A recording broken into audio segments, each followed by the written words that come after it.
Stocks continued a nice rally into the end of the week here before a last little bit of profit-taking selling, kind of buy the rumor, sell the news type of selling right at the very end of the day. But put in context the entire week, we had a pretty decently bullish week. How bullish?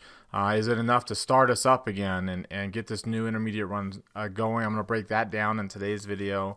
What our expectations are for next week heading into a flood of earnings announcements, especially in the financial sector, and what we might expect early and late and going into eventually into the end of the year. So from a technical perspective and what the charts are telling us right now, I'm going to break all that down, what's driving the price action today, what positive signs we're seeing in that from that regard, and then take a look at a stock that's been really beaten up all year that's showing its own kind of resurgent positive signs, and one way that we can take advantage of that.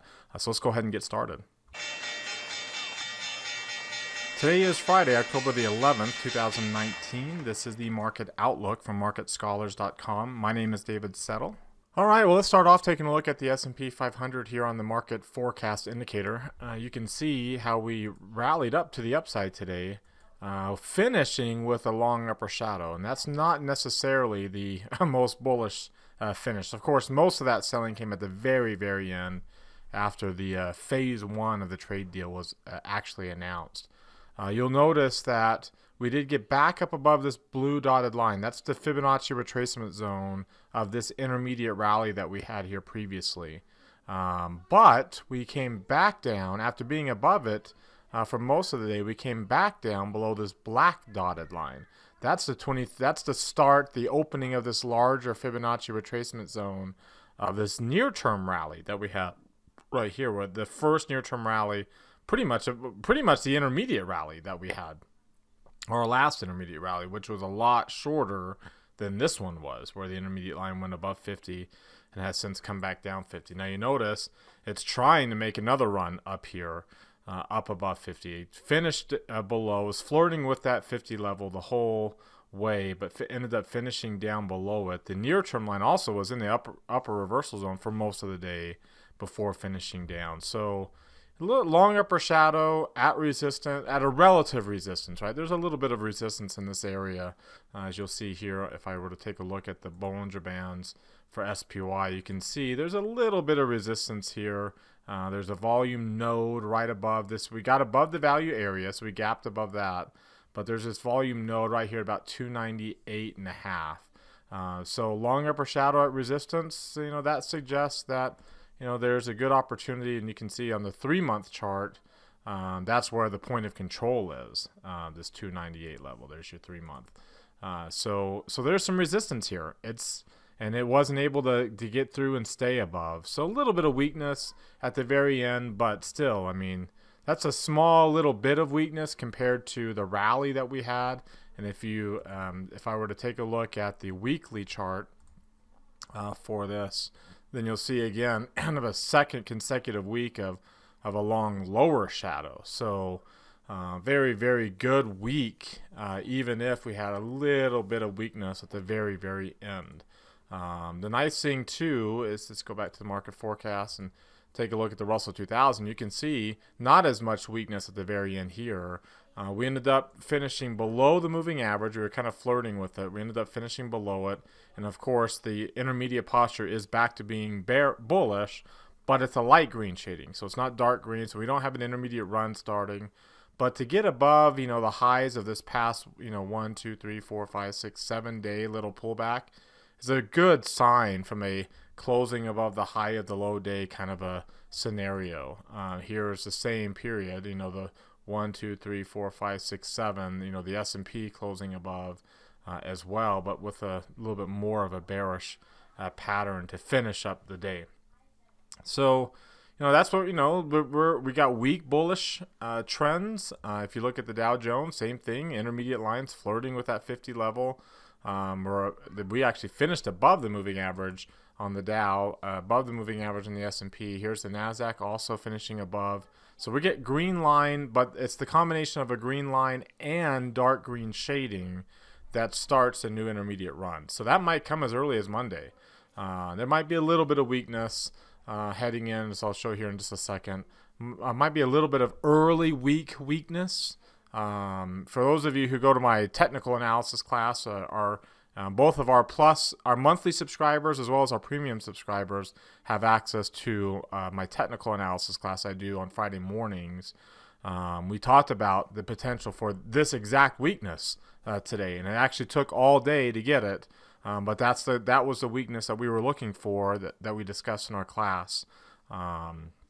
So there might be a little bit more of a follow through on that into early next week, but I'm going to venture to guess that we're going to start now our new intermediate run here, depending upon news that may come out over the weekend or Monday or Tuesday.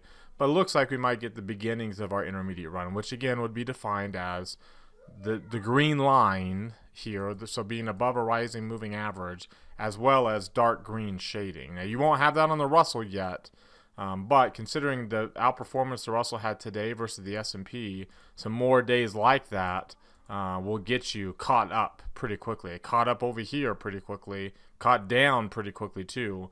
So now we're a little bit behind, and if we're going to be bullish and if we're going to start an intermediate run, it's got to catch up pretty quickly next week, even if on a broader scale, on a larger cap scale, there might be a little bit of weakness while it's catching up. All right, before we look at some other charts here, I invite you to subscribe to our YouTube channel. Mouse over our logo right here on the bottom right corner of your screen, then hit that red subscribe button that pops out. There's also one down below the video if you're watching this on YouTube. That will notify you when these videos are posted. Also, hit the thumbs up icon that's down below the video. That tells us two things. Number one, you liked our video today. Number two, you want us to do it again Monday. So it's a quick way to give us feedback. You can do that right now while you're watching. Also, while you're down there, comment. What did you get out of today's video? We'd love to see what you're getting out of it there. Join our website at marketscholars.com. That gives you access for free to our Market Outlook forum, as well as our market commentary blog, among other things. There's a link popping out right there on the top right corner of your screen. Click on that link to subscribe. Follow me on Twitter for more content in between these videos from day to day, and join our Facebook group that we've created for the Market Outlook. All right, if you're watching this on our blog, just remember that we do go over all of our Market Outlook trades. First of all, I put on today's trade idea already before the market closed, and that was done during the Market Outlook live video. There's the link to get to those. We also review all of our old trades that we've done, and we review them all the way up to the close, to the time. We actually closed a couple here today, so you can see what we did there as well. We do have underneath here our calendar upcoming. You notice Brandon's going to be back from vacation, so his classes are back on here for Monday. Remember, if you plus subscribers over here as well as our premium subscribers get access to those classes. So check that out there with that link. It gives you more information on that subscription plan. Down below, we invite you to subscribe or engage with us on social media. You can hit this heart. It opens up this window. You can like today's Market Outlook tweet. Click that image, takes you to your Facebook account.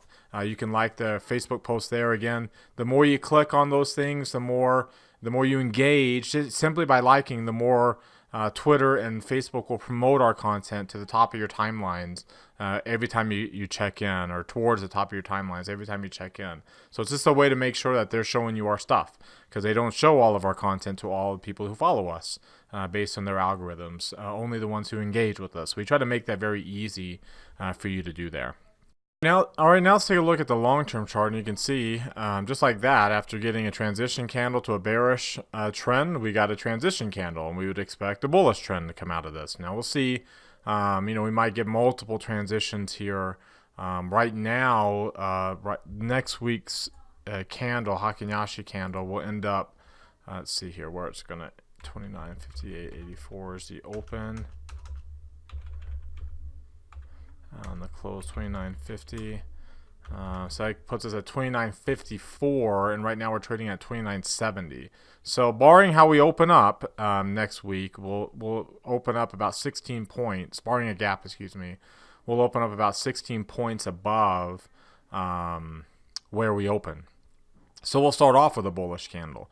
The question is, do we get below 29.54 at all next week? And that would produce a little bit of a lower, depending upon how low we go, a lower shadow. So the lower we go below that level, the more likely it's going to be a transition candle.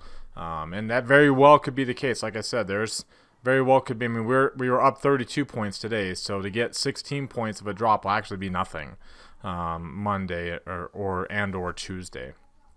If we take a look at the daily chart, the 3 green arrow chart for the S&P 500, just like that, were 3 green arrows and a green line. So it's a very good pattern coming up off of the low that preceded these 3 green arrows is slightly higher than the low that preceded the last one, which is higher than the one that preceded the last one before that, and so on. So you can kind of get an idea that we're getting progressively higher lows, even if the last time we didn't get a higher high point.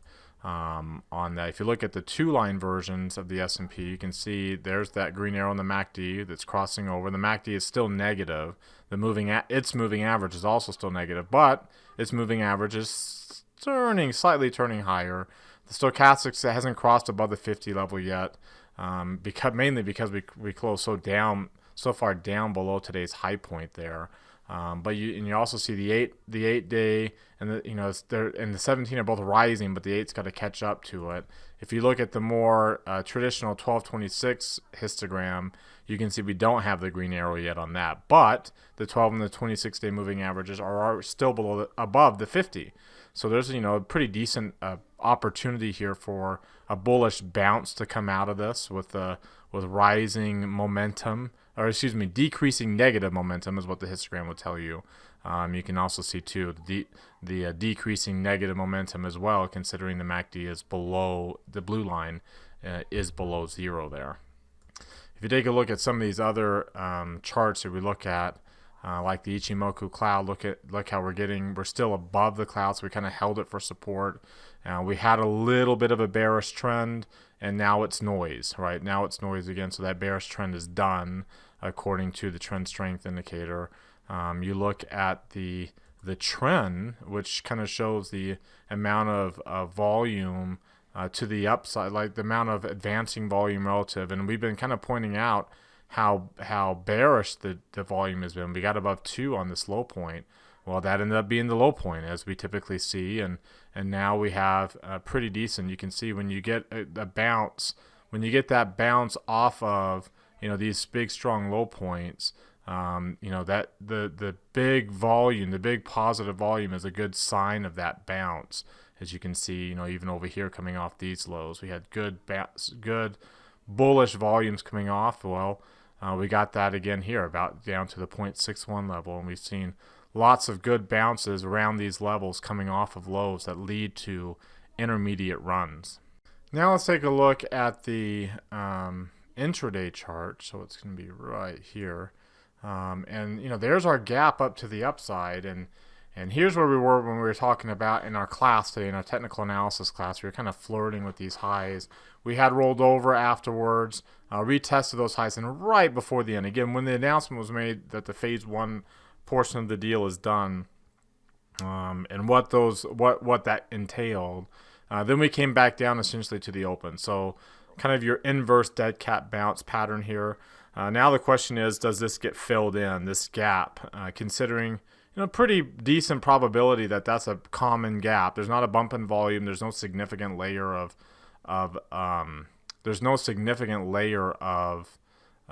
resistance that we're breaking above. So pretty decent. That's why I'm saying next week we might start off with some weakness. We might fill in that gap down the support here in this area, 292, 293, or maybe a 294 to 293 in this spot. Hit this layer for support before we do bounce back up and start this intermediate run. So early weakness potentially before finishing next week, because next week we'll have an avalanche of earnings announcement coming out. That could start to propel the market a little bit higher as the narrative shifts its focus away from this trade deal to more of what earnings might be doing for some of these companies heading into a seasonally strong time of year, not necessarily for earnings, but at least for the stock market. Let's look at today's volume and trading range. So you look at SPY here, and you'll see we ended up right about just a little bit underneath that average, and that's kind of what we were expecting in class today. Ended up right about 101 million shares trading with some volume that kicked in at the end on that late sell-off. That's what produced a lot of that volume. So you notice the candle. You can see the candle would suggest we actually had more selling volume today than buying volume. And that doesn't make sense considering that we finished the day higher, 1%. Well, remember, and the reason why we kind of expect this gap to hold, or this gap to get filled in early next week, is most of that 1% move took place overnight with very, very little volume in the futures market that goes in overnight. Much less compared to the normal market open. So you can see now, in fact, if I take a look at the futures contract to look at the same thing, you can see, we had, here where we don't have as much of a gap, we did have a little bit more volume on the bullish side than the downside. Again, that's based off of where we close relative to the high and the low, and measuring that out in its volume for the day. So again, you can see all that bullish volume on the futures contract not there on the SPY, which means most of the bullishness was overnight, and most of today was relatively bearish from that perspective, simply because we closed down towards the low of we closed pretty much right on the low of the day, to about 0.14 of a point off of the low, and well down from the high, right? The over 2.5 points, or right about 2.5 points down from the high. So when you include this range, 2.6 points, keep in mind that it also includes the gap, that low volume gap there. So we closed at 293.25. We opened, or the low, 296. So almost about another 3 points of range that should get added in here. So really today was about 5.6 points above average on the volume. So when you put that into context here, sorry, it's going to be on this one on 4G. Then the range up here, 5.6 points, not too extreme, which is good, and the volume right here in the middle too. So it's above these levels for a day. We don't want more days like this, right? We want it to gradually get above this 298.5 level and just start grinding and bringing these lines down. That's typical. So we don't want a lot of days right now with big ranges and big volume. There's not a very big resistance up here that we don't need a big volume move to get through. Not even close to what's volumes down below us right now. Remember, that's on the point of control here. Here's where we're at right now, right in 290, 296.25. So right, we're about where my cursor is. So you can see over to the right, a lot more volume below us than we have up above us, even though there's a little bit of a resistance at today's high point. Finally, let's take a look at the volatility here. Here we go, the volatility index, and you can see big drop in volume, and that's something that we were expecting here, coming off of this big jump in volume on Tuesday. In fact, that was really, we were able to take advantage of that in options inventory trading class, and you can see how volume really declined down towards support here. So we might get a little bit of a bounce off of support. Probably not back up to 1, probably maybe not even up to 95, but most likely that would be like the highest the volatility gets if there is any early week weakness before we breaking below 90, breaking below 15, this time doing it together. See, last time we didn't do that together. Over here we broke down below 90 for a few days before we finally broke 15. So this time doing it together will be a lot more bullish. All right, before we finish with what's driving the price action today and our trade idea for the day at the end of the video here, just take a quick pause to review our technical outlook. So the market had a nice good bounce today. Looks like we have the beginnings of an intermediate run. It's not quite there yet. It's not like the back up the truck mode. It does appear, how we finished, a little bit bearish, that there could be some continuation of that weakness heading into early next week. Maybe kind of a buy the rumor, sell the news effect coming out of this trade deal announcement, as there probably won't be a whole lot of new news on that front going forward. And now we transition towards the earnings season being a main driver. So there might be a little bit of kind of profit taking after a really good strong end to the week this week, coming off of lows, before we really get going again sometime later next week and get this and kind of get ourselves entrenched in this new intermediate rally. That very well could take us through, depending upon reactions to earnings announcements, through to the end of the year. So what do you think? Do you agree with that assessment? Do you disagree? There's a link popping out in the top right corner of your screen. Hit that link. It opens up a poll, and then you can vote, either agree or disagree. If you disagree, What are you seeing differently that would suggest a different outlook than what we just came up with here? Love to hear your thoughts and share what you're seeing. Again, everybody's got an opinion on what they think the market's going to go do, but what drives your opinion? What indicator, what chart are you seeing that would suggest, like I said, something different than what we just came up with our outlook? All right, now let's talk about what's driving the price action today. And you can see a very, very good week, especially here at the end of the week, mainly for like crude oil. Look at the big rally crude oil had at the end here, as well as international stocks really outpacing the S&P 500 over the last couple of days. That coincides with a big drop in the dollar. The dollar was strong all week long until these last 2 days where the dollar really dropped significantly. But, gold dropped too, and gold and long-term bonds dropping sharply. Kind of this reflection of this risk appetite or this safety trade, kind of like a short squeeze, so to speak. So many people were so bullish on the safety trade going into it. And that's kind of what I talked about in Wednesday's video.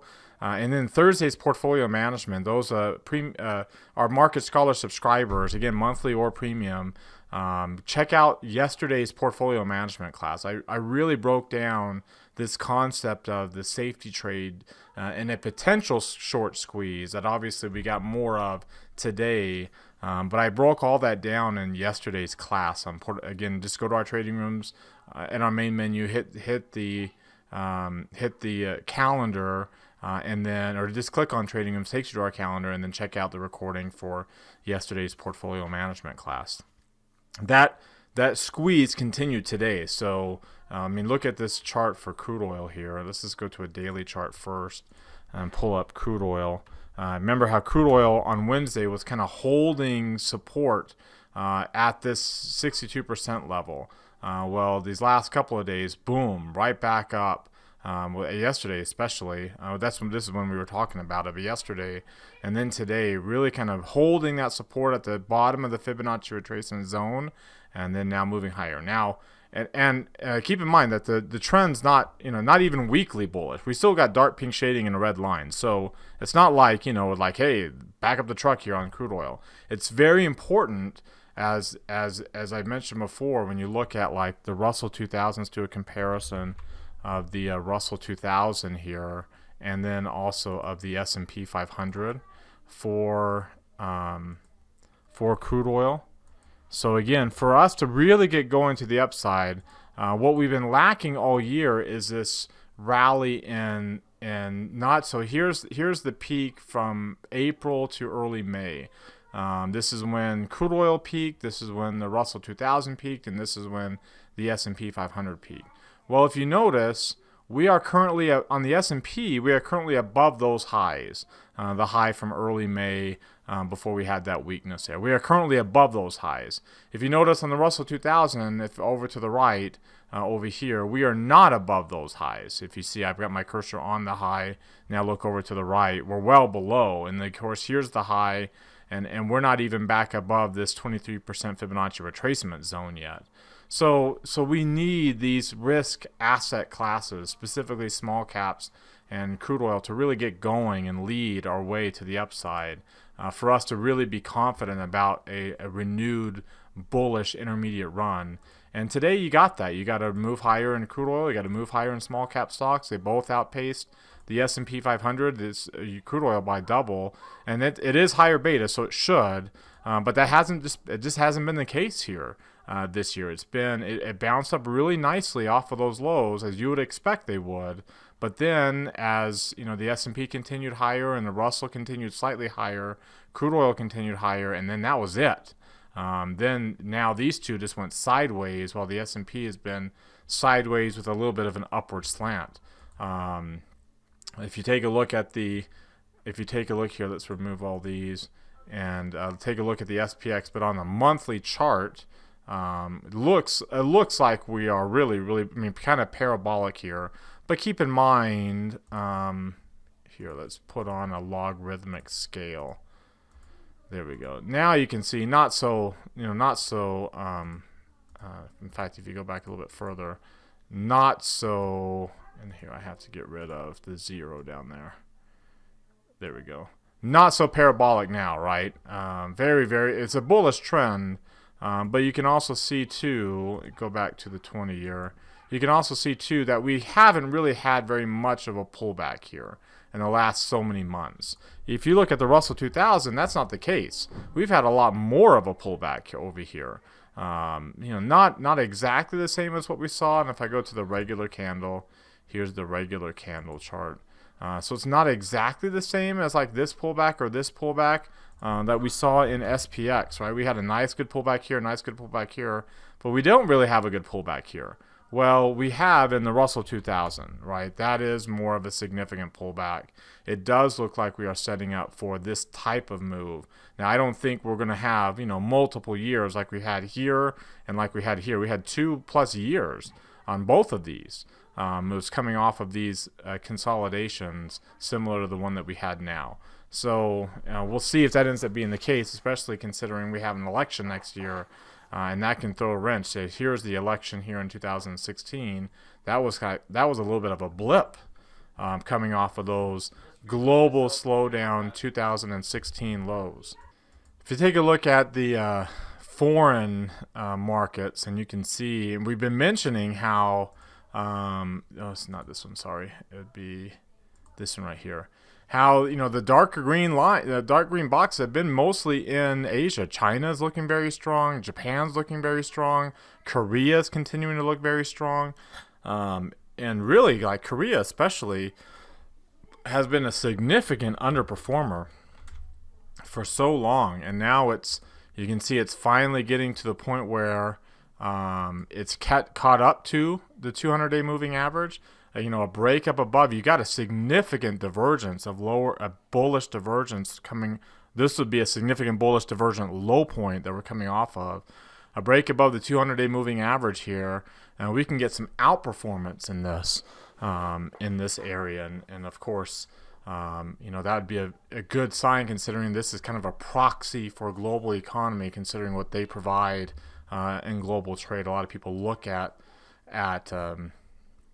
Korea as a proxy for that. So that would be a very, very good sign for the markets. And of course, China, and we know why China and Japan are, the two markets related to this trade deal. You can see India is lagging behind. Italy is looking strong. In fact, all of Europe, all these developed markets, all really broke out to the upside. They're all relatively close to dark green. Italy is the first one to get there. Canada, not as bullish. Russia, not as bullish. They've been bullish. So, it's kind of the winners are lagging and the losers are bouncing. Kind of a phenomenon. Same thing with Brazil. Brazil, it's a lot. India is the worst right now. Brazil would be the second worst because it's got the weak, bearish posture. But at least it's above a rising moving average, unlike even Russia and Canada right now. Interesting to see the companies that did rally up the most here from a factor perspective, using Brandon's factor charts that he uses in his swing trading class, factor-based swing trading class. Look at value really ramping up this week and finishing up higher relative to the even say momentum. Now keep in mind, that's not your typical value, that's not your typical momentum, right? The momentum has been, your biggest winners have been your here, let's take a look at the at your sector rotation, or your sector chart. Let's do this one first, and let's just go here to this week alone. Here we go. We can take a look at this one on the shorter time scale. You can see, utilities, real estate, and staples. I mean, those are were your losers this week. Healthcare to a degree. Those are your safe haven sectors. Those are your momentum right now because they've been so bullish for so long, as I'll show in a second. On the other hand, materials and industrials, technology and discretionary, not so much, but there's energy, financials. I mean, those are your value areas. They've been the biggest losers. If I go back to like a 3-month chart, you can see energy especially, but financials and industrials, they've really ramped up here. And they in technology even to a degree as well, and in discretionary, they've really ramped up, and that's a good sign. You want to see those particular areas lead the way higher. And in just looking at just today alone, here. In fact, let's do it this way, and let's look at just today alone, because it was kind of a tale of 2 days here. This would include the gap. Go to a 10-minute chart here. Here we are. So today alone, look at industrials, materials. Again, these are the sectors that have been most sensitive to China trade issues. Technology to a degree with Apple, because that red line's pretty much Apple for the most part from a sector weighting standpoint. And then you can see financials benefiting from the jump in yields today.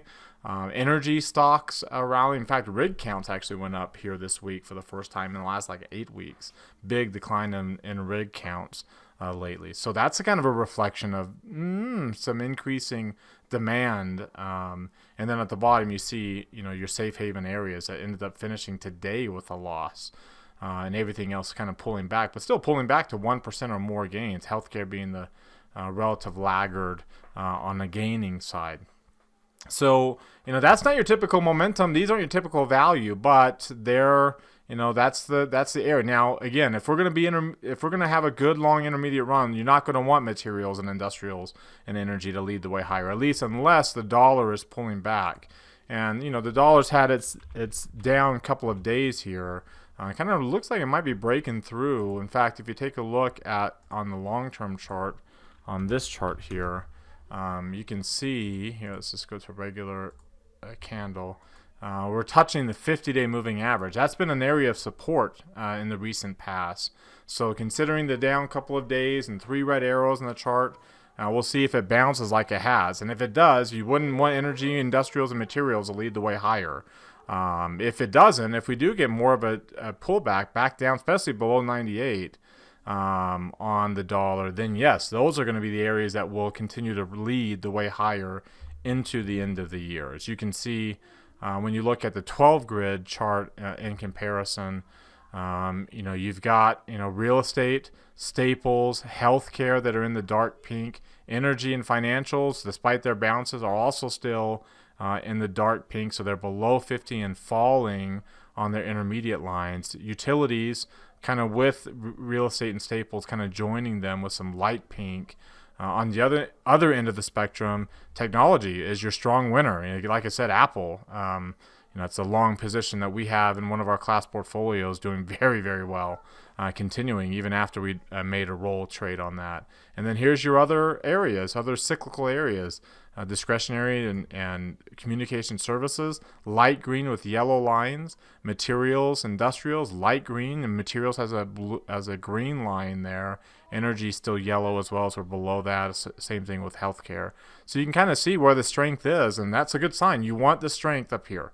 You want the strength to be in these areas, and to a lesser degree the industrials as well. And if the dollar's weak, these areas too, materials and energy. Considering the dollar hasn't been weak, these are the top 3, and that's a good sign that technology is kind of leading right now from this perspective. So let's take a look now at our trade idea of the day, and it was actually in Nordstrom, so the retail sector, which has been so beaten up, and this being one of the areas has been so beaten up. Look at the year to date. The year to date is 25% decline. 1 year declines of 42%. But you can see the 3 month up 12%. So it's making a little bit of a run back to the upside to start clearing up some of these red numbers and getting some green ones. Strong bullish posture on the market forecast. If you take a look at the 3 green arrow chart for Nordstrom's, you'll also see too that we have 3 green arrows now. We don't necessarily need the jump in volume, the spike in volume here. We did have one of those over here on the downside. But we're getting at least an average volume, a little bit of a bump in volume from what we saw on this, coming off of a higher low point, a bullish low on the stochastics, of kind of a phantom green arrow. Here's the 2-line versions of that chart. Your 8 day is crossing above the 17-day. Never did get below it. Your MACD stayed positive, but now you got the histogram giving you a green arrow. Here's the longer time frame version of that. Nope, it's going to be over here. the longer time frame version of that MACD histogram, the 1226 is also giving you a nice, good bullish move, well off of the 12, 26, and 50-day moving averages. Take a look at the weekly version of this, and you can see the histogram is really bullish. You can getting a little bit of a surge here, closing above the 26 days. So now starting to fill in the, or 26 week, excuse me, filling in the gap towards its 30-day. They're at 40. There's also a big gap in this space in volume. Not necessarily just the 40, but all the way up into 45. So nice gap that we can fill in here, getting above the, holding the point of control for support, and now getting above the upper Bollinger Band with low bandwidth, suggesting we might expand out that bandwidth now, which means a good move. Well, which way are we going to expect a good move? If I had to guess one way or the other, considering the lack of volume above us and the humongous volume below us, we'd expect that move to be to the upside. To the upside here for the stock. Of course, the look at the DMI as well, and you see it's also giving you the bullish signal, closing above 30 even. Good sign for the markets. You look at its CCI and RSI, and you can see closing above the midpoint of the chart, above 50. For the RSI, closing almost above 100. Getting above 60 and above 100 will be kind of that last layer. That's SPX. Sorry. Here we go. We are closing above 60. That's what I wanted. That's what I meant to see. And closing above 100 on the CCI as well. So we have good opportunity for a good trend to develop here. And in fact, if you look at its trend strength indicator and its Ichimoku cloud, here we go. We are already well above the cloud. Strong bullish trend according to its trend strength indicators. So there's an opportunity here for a decent run. So with that being said, let's take a look. Here, let's get to a regular single chart here. Take a look at the trade. And we need to get to, there we go, our trade here. And you can see we have a bear call spread that we need to close out in the class portfolio. But here's our long option at 30, buying the at the money 35 call option with a move up to 45. You can see you have an opportunity for about a $1,300 reward for about a $360 loss, putting our stop order at 50% of that loss. So the way the trade sets up over here is you come over to, it'd be January, because you want to give yourself some time, buying this 35 with a custom stop order with stop, putting your stop order, we'll put our stop order at $1. Let's see here, that'd be $1.77-ish. So $1.70, let's do $1.80. Keep it at nickel wide, and then put that as GTC. So there's your setup. And again, the expectation is we continue higher. If we do get to the 360 level, right now that would be at 31.37. So what that would mean is that we'd have to break back down for us to trigger our stop order. We'd essentially have to break back down below that point of control that's been holding for support for so long. So we got a nice, good setup for a pretty decent reward to risk ratio if it makes that expected move. All right, so that wraps us up for today. You've heard from me now. Now I want to hear from you. Use that link right there popping out in the top right corner of your screen. That takes you to our Market Outlook forum. Remember, that's one of the perks of our free subscribers. Open up any new thread with any questions or comments, not just for me, but for the whole Market Scholars community about anything we talked about in the Market Outlook video tonight. Remember, you can also reply to other people's thread too. So let's keep this conversation going over the weekend. As always, thank you very much for watching. Remember to hit that subscribe button. Subscribe to our YouTube video. Hit the thumbs up icon. Let us know that you want us to keep doing these videos, and comment on anything that stood out to you. Follow me on Twitter for more content in between videos from day to day. And also remember to subscribe to our website at marketscholars.com and join our Facebook group that we created for our Market Outlook videos. Have a great rest of your weekend, everybody, and we'll see you all next time.